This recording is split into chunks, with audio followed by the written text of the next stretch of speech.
Articles 14 through 20 all have to do with a potential zoning change from office light industrial to multi-town mixed commerce that is proposed to happen in South Sutton. Again, I will take them one at a time, but I want to give you a little background of how we got here. So the town of Sutton, the town of Douglas, and the town of Uxbridge were approached by attorneys for a reputable development firm that is currently actually working on some development within the town of Sutton and within the Blackstone Valley. And this development firm represents two Fortune 500 companies who would like to locate warehouse and distribution facilities within the town of Sutton and potentially within the towns of Uxbridge and Douglas as well, and maybe even straddling those town lines. So they have a very short time frame in which they need to make a decision on where they'll locate. So they asked the towns to consider bringing forward some articles that would facilitate this decision to their fall town meetings. Douglas's bylaws actually already accommodate the uses, so they don't need to make any changes. Uxbridge does have a special town meeting scheduled for the day after ours, October 22nd. And this series of Articles 14 through 20 are the articles we need within the town of Sutton to facilitate the creation of these businesses within the town of Sutton. Right now, the area we're talking about, which is south of Whitens Road and south of Main Street in Northbridge, and both east and west of Route 146, that area that is currently zoned office light industrial, that is the area that we plan, or we've been requested to rezone to multi-town mixed commerce. The reason we need a rezoning is the developer asked that the use warehouse and distribution be added to our office light industrial district. We could not recommend that change because we have other office light industrial areas within the town of Sutton, particularly in northeast Sutton, near the aggregate earth removal area. And warehouse and distribution at some scales would really cripple the signalized intersection at Boston Road and Route 146. So we could not in good faith allow that use to be added to the office light industrial district up in that area because it could present problems not only for potential businesses but existing businesses like our new retail area as well as a significant population center we have in northeast Sutton. So one of the options discussed with our abutting neighboring towns was creating this multi-town mixed commerce district. So within the town of Sutton to start, but also potentially within the towns of Uxbridge and Douglas, or at least key components matching to facilitate this development and to allow that warehouse and distribution use only in this area south of Whitens Road and Main Street in Northbridge within the town of Sutton. The reason we have little or no concern in terms of the volume of traffic in this part of the town of Sutton is because we have both exit 5 in Sutton and exit 4 within the towns of Douglas, Uxbridge that are unsignalized ramps to Route 146 north and south, and both of those ramp systems are currently under capacity on what they were designed to carry. So they have capacity to take this increased traffic load. So, the first article that would facilitate this change is the actual zoning change. Basically pulling the office light industrial district out of this area and adding the multi-town mixed commerce district into this area. As we walk through these articles, you'll see the difference between the two districts. Why are they different? So that first article is the key article. Do you want to rezone this from this district to this other district? Let me be clear, the office light industrial district, as you'll see in the use table, already allows significant sized businesses like Atlas Box, Prime Metals, IBA, these larger CarQuest, which is Source International now, these significant sized buildings. The difference, the key difference, will be this warehouse distribution that is kind of purely that. where the only office would really be the logistics guy.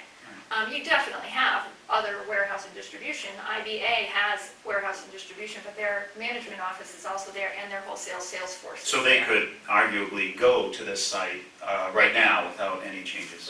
Right now. So I just want to make it clear, we're not going from, say, a residential area to a multi-town mixed commerce area. This is already zoned for industry, and significant size uses could go here now.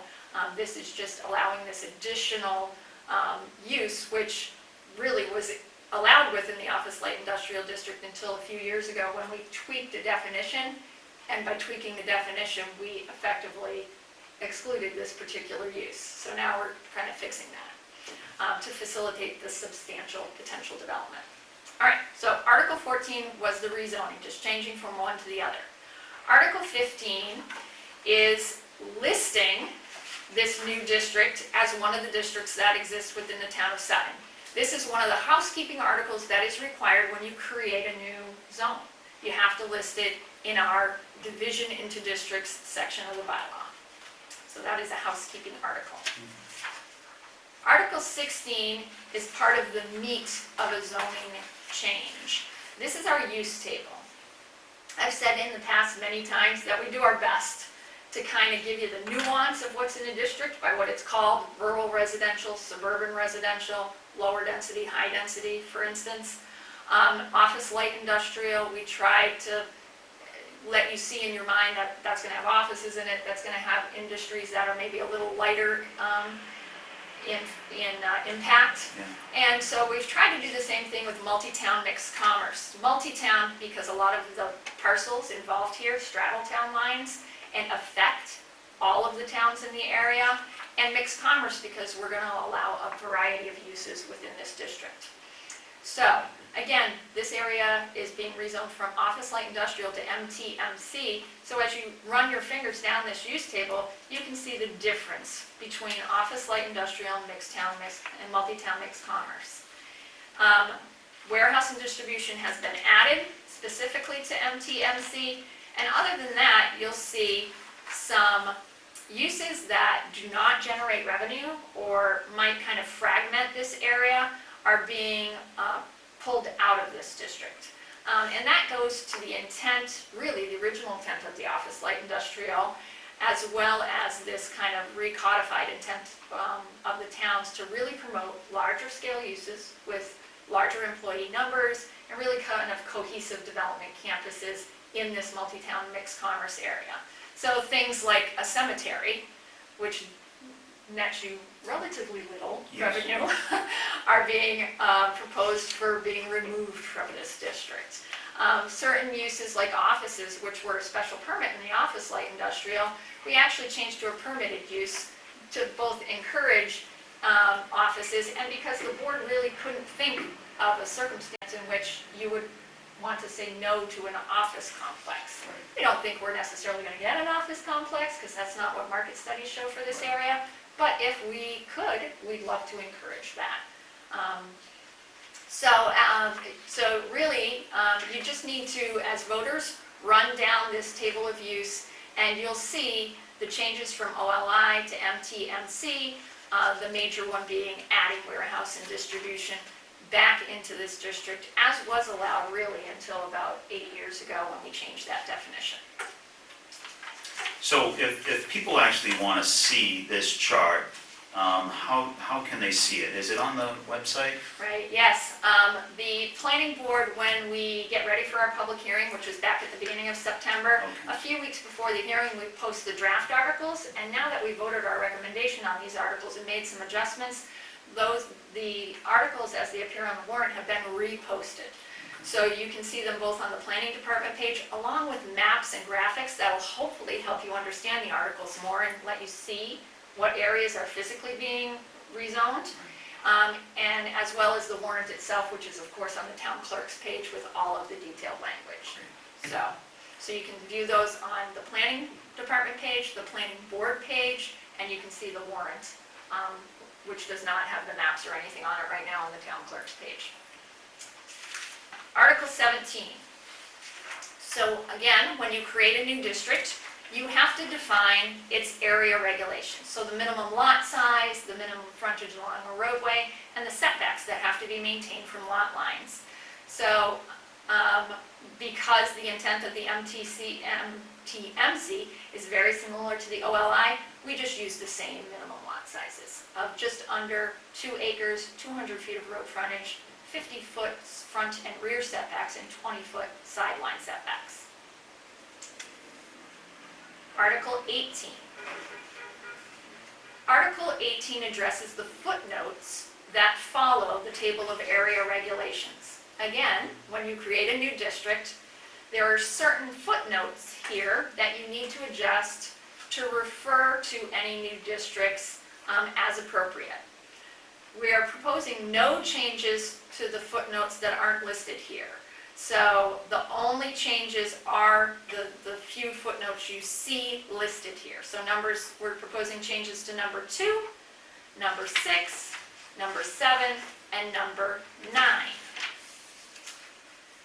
Number 6, 8 and 9. Number 6, 7, 8, and 9 simply add reference to the multi-town mixed commerce district to these footnotes.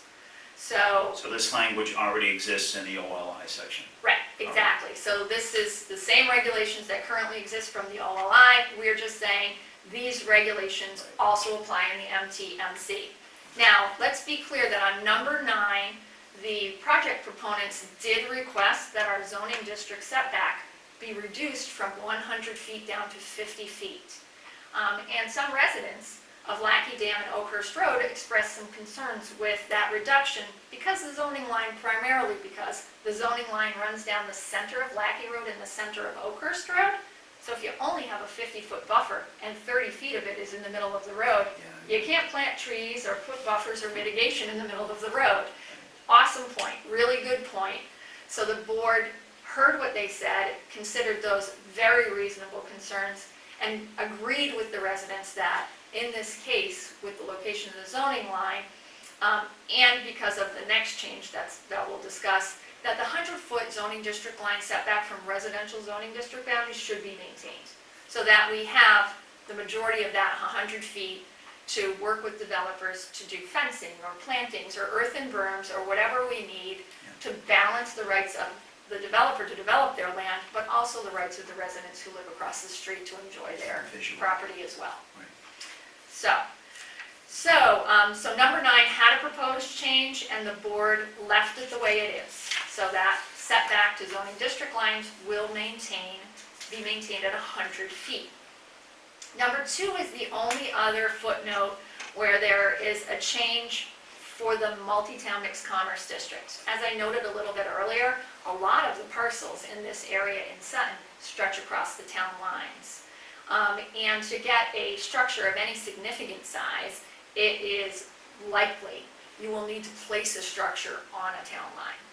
So we had a discussion with our assessing department, who had some concerns with buildings that straddle town lines, and that's hard to do property valuation and taxation when a building sits on a line. So we had previously adopted a regulation that requires a 25-foot setback from lines, but in this area, the board really thought it was very important to not forego potential revenue in exchange for maintaining this 25-foot setback. That in this area, if we require that setback to be maintained, it is likely we will forego significant revenue. So in discussions with the town manager, we are very confident that given our awesome relationship with the towns of Douglas, Uxbridge, and Northbridge, and the many intermunicipal agreements we have with towns like these and Millbury, that we can work out the valuation and taxation issues. So number 2, the change there is within the MTMC, you don't have to have that 25-foot separation to the town line for structures. So that's the significant change in that footnote. Article 19. Moving right along. Yes. Article 19, again, when you create a new zoning district, you have to establish height and bulk regulations for that district. So You will see, again, the OLI and the MTC are the same in 3 of 4 categories except for height. So the proponents have requested a height of 60 feet with an automatic sprinkler system only. So we of course consulted with our fire department about this potential change. And our fire department was adamant that they can service and effectively fight a fire really in any size and any height structure, as long as they have the ability to require things like standpipes, which help the firefighting effort. So they did give us some language that they requested be included in this footnote that you see represented by the 2 asterisks in this article. The board also wanted to be very clear that they heard concerns of area residents in terms of mitigating the visual impact of a potential industrial use on the line where that industrial district meets a residential district. As people have heard me say over time, our bylaws do not guarantee when you live on a zoning district line with another district that you won't see the uses in that district, but that we will do our part as a planning board and a planning department to work with developers to mitigate and to soften that effect on your property. This area, just so we're clear, has been zoned office light industrial. So this area has been zoned for industry since 1989. So as of the October 16th, it will be 30 years that it's been zoned for industry. You know, Sutton had some foresight in 1989 and said, you know what? We think development is coming this way, and we think it's important to put this zoning in place. If we zone it, they will come. And as you know, we just this year got our last development IVA within South Sutton Commerce Park. That park started developing only in 2002 and is now fully built out with significant businesses with a large number of employees and great tax base. Sure. So, and likewise, northeast of Exit 5 in Sutton, National Grid's building and their maintenance facility have been built out. So really, the area south of Whitens Road and south of Main Street in Northbridge is the last bulk of land within this district left to develop within the town of Sutton. And seeing as less than 6% of our land area is zoned for business and industry, it's really important to maximize returns on this minimal land area. So the developer has requested this 60 feet. The fire department is okay with it as long as they have this standpipe note, which we've added. And I just want to point out one other thing that was not really clear in the public hearing process, is that we do have buildings over the height of 35 feet in the office, light industrial and business districts now. And in reviewing how that happened, one of the businesses I'm thinking about actually got a zoning variance from the Zoning Board of Appeals, which is extremely difficult to get. So I found that when I went back in the notes, we have a Route 146 overlay district, which applies to any parcels that abut Route 146. And in that zoning district, we allow 45 feet. So we do have larger, taller buildings than 35 feet in our office light industrial areas, and that was allowed through the foresight of our Route 146 overlay bylaw, which again was intended to encourage development along our highways in particular that had a little more flexibility. So this increase is 15 feet more than that. And when you look at the ownership and the lot lines, the majority of these parcels would be eligible for that 45 feet height for structures. So that is Article 19, and as I noted on the Article 17, this is another reason why the board maintained that 100-foot setback, because they were considering allowing this increased 60 feet to allow warehouse and distribution operational issues, the need for stacking within a warehouse. So again, that's why they thought the 100 feet be maintained, and that was important. Okay, Article 20 is that actual definition of warehouse distribution center. As I said, we had a definition that previously included warehouse distribution. That was the definition that Home Depot a number of years ago was allowed under, and Champion Container. So here we're just spelling it out, making it clear, adding it to our definitions.